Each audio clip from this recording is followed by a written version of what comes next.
lagi memberkati majlis ilmu pada petang ini. Marilah sama-sama kita baca kitab Al-Fatihah.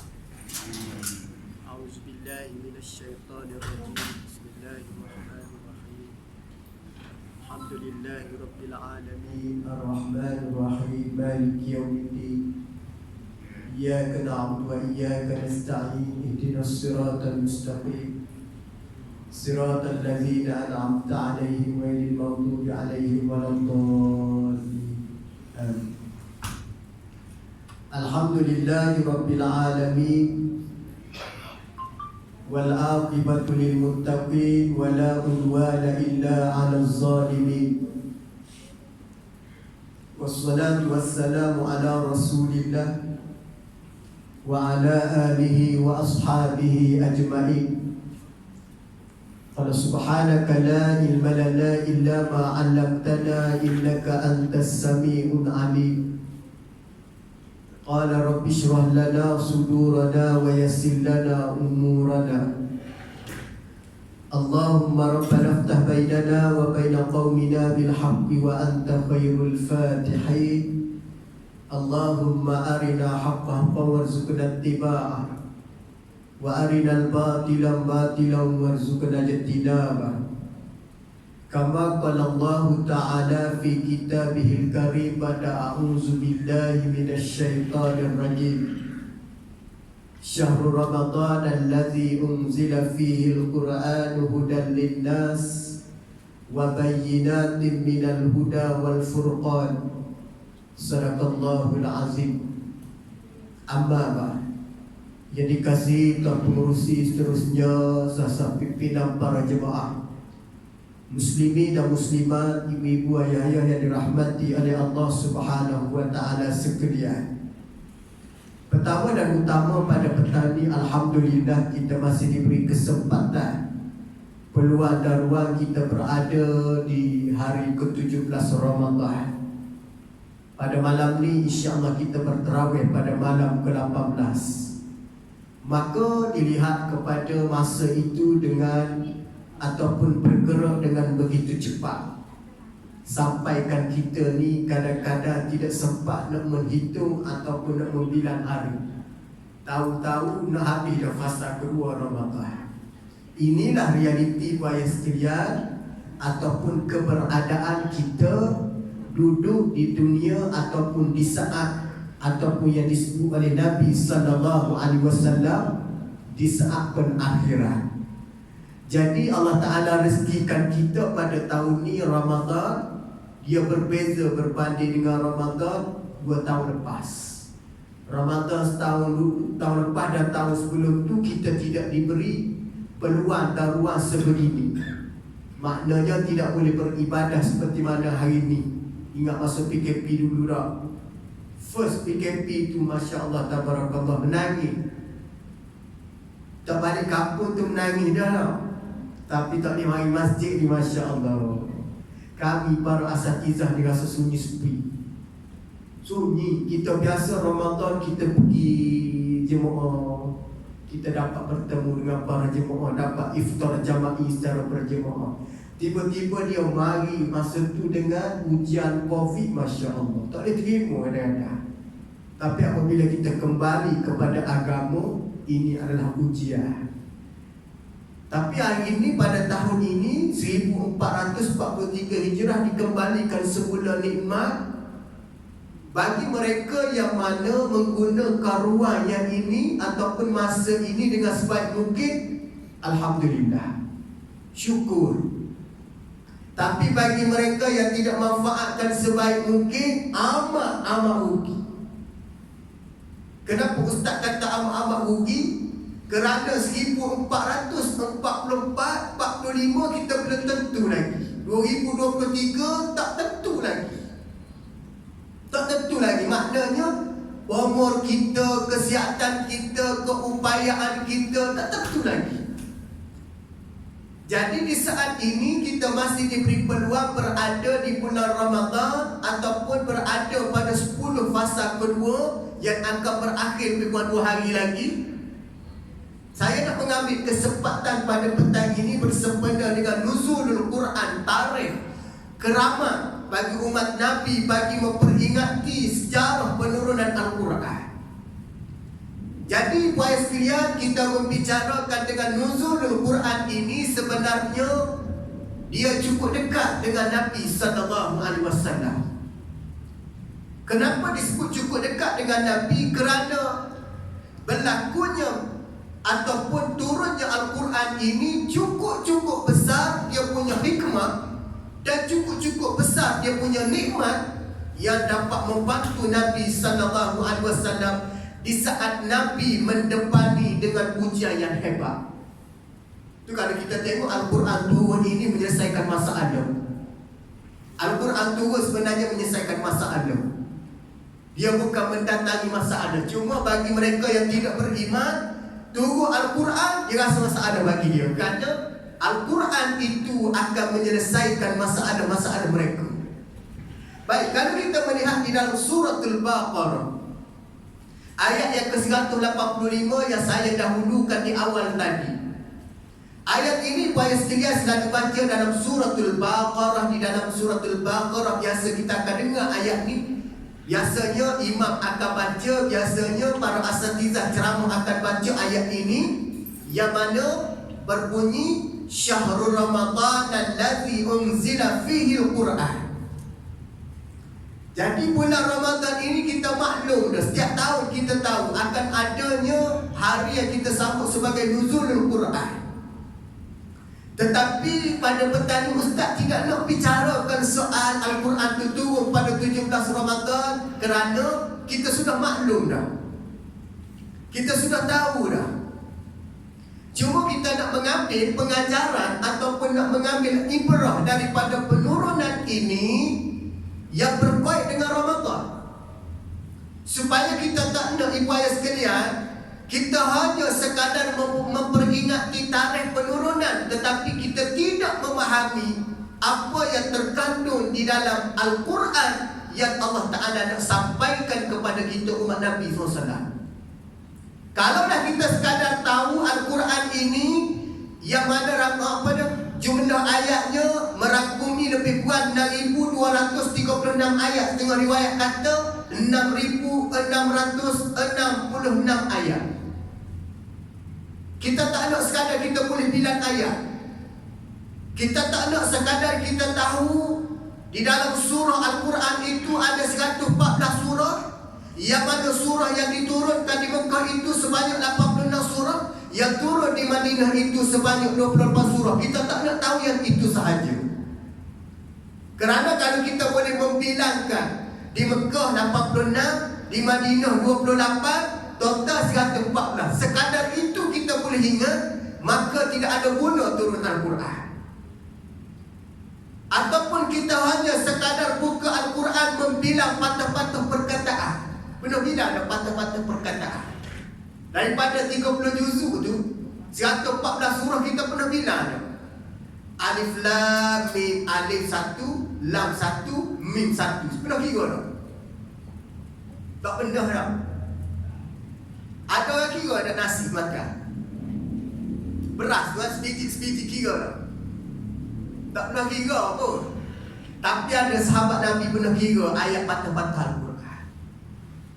Sahabat Nabi kira. Sahabat ni kalau kita tengok siapa dia sahabat yang mengira huruf-huruf Al-Quran. Salah satu setengah riwayat menyebut Ibnu Abbas radhiyallahu anhu. Ibnu Abbas ni dia boleh kira Al-Quran ni satu. Ibu ayah sekalian tahu tak berapa total surah? Yang kita tahu surah Al-Quran 114.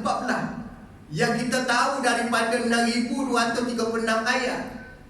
Tapi Ibnu Abbas dia boleh kira satu-satu. Masya Allah, tabarakallah. Hebat ni ibu ayah sekalian, dia boleh kira satu-satu. Kita tak ada mampu nak kira. Setengah para ulama tafsir menyebut Ibnu Abbas pernah mengira di dalam catatan kiraannya terkandung ayat Al-Quran yang mana dalam 30 juzuk itu bilangannya lebih kurang 323 ayat 671. 671 itu bilangan ayat Al-Quran yang pernah dikira oleh Ibnu Abbas radhiyallahu anhu. Mereka kira Kita tak pernah kira dah. Kita memang tak kira. Nak kira macam mana ustaz sibuk nak buka Quran pun kadang-kadang tak sempat. Nak kira lagi tak sempat. Rasa dah. Penuh dah. Ni penting kita ambil cakna dipanggil dah. Sebelum Ramadan ada masa dengan Al-Quran. Secara jujur jawab diri sendiri lah. Gata-gatanya persen yang duduk dengan Al-Quran sebelum Ramadan adalah dengan kapasiti kecil. Betul tak? Tapi untung beberapa golongan. Salah satunya orang yang untung, orang yang senantiasa datang ke masjid surau berjemaah. Untung. Walaupun dia tak sempat baca Quran, tak nak pendek, sempat dia boleh dengar imam baca. Dia boleh dengar imam baca Quran. Bagi orang datang masjid surau lah. Tapi kalau orang tak pergi masjid dan surau, jangan nak tengok. Dan ada pernah buat kajian tanya masa kita buat tahsinus solat. Berapa peratus yang baca surah di dalam Al-Quran masa dalam solat? Dia kata lepas waladhdallin, amin, Allahu Akbar, rukuk. Surah tak ada. Tamu-tamu sembahyang seorang di rumah. Tu kadang-kadang apabila Pak Mentua duduk jadi imam tu kan, Allah hukum. Pak Mentua kata, tahun menatu ni ada background agama. Semayang lah Jumaat tahi balik raya kan. Dia tahu kita ni pendidikan agama, dia tolak. Maka kebetulan asyik baca Qul Huwallah ni rasa sekan. Ikut ke Pak Mentua dah.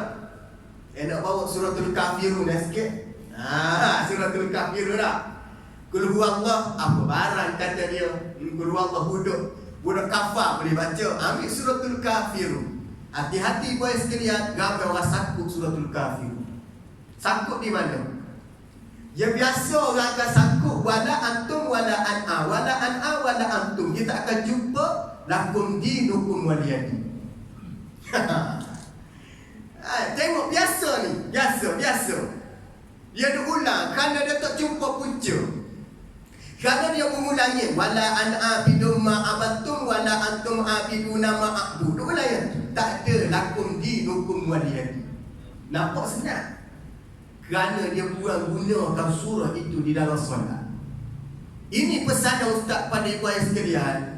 Walaupun kita semayang keseorangan, kalaulah keadaan kita tersepit, memang kita tak pergi Jumaat, selalulah baca surah. Walaupun surah itu sebagai sunat hayat saja. Dia bukan sunat apa-apa surah ni. Walaupun dia sunat, tetapi jangan memandang sunat itu adalah enteng, kerana pahala dia besar. Jadi kalau kita sebelum Ramadan jangan baca Quran, dalam solat pun hanya Fatihah sahaja, agak-agaknya. Jika Ramadan tidak semacam ini, Ramadan tidak memberi penkabaran dengan berlakunya penurunan Al-Quran, agak-agak kita nak baca bila Quran?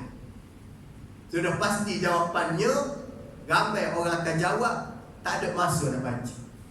Tak ada masa nak baca. Itu bukan kerana salah orang lain, salah kita sendiri. Kerana Al-Quran ini, baik sekalian, dia tidak sama dengan ilmu-ilmu lain. Ilmu lain kita ni kadang-kadang senang nak faham. Kita boleh belajar dalam bab fiqh. Halal, haram, makruh, sunat harus tahu. Riba haram, rasuah haram, tahu? Tapi Al-Quran dia tak boleh macam tu. Dia mesti berguru. Ni teknik kita belajar Al-Quran. Al-Quran, para ulama tafsir menyebut, ulama Al-Quran menyebut, Al-Quran Allah Ta'ala tidak bagi secara laduni. Apa makna laduni? Duduk saja-saja, pandai sendiri. Kan banyak ilmu yang Allah Ta'ala bagi secara laduni kan. Tok guru tiba-tiba pandai. Ada ilmu. Contoh ilmu bomo. Tok bomo dia boleh ilmu bomo, tak ada guru pun. Dia bangun, dia tidur malam dia mimpi. Dia mimpi, lepas dia mimpi tu dia agak lain sikit perangai dia. Dia kata nanti macam orang masuk hantu pun ada. Tiba-tiba lepas pada tu jadi tok bomo dia. Boleh ikat setan iblis tak dalam waktu. Ilmu apa dia dapat? Tanya dia dapat macam mana ilmu ni? Dapat dalam mimpi.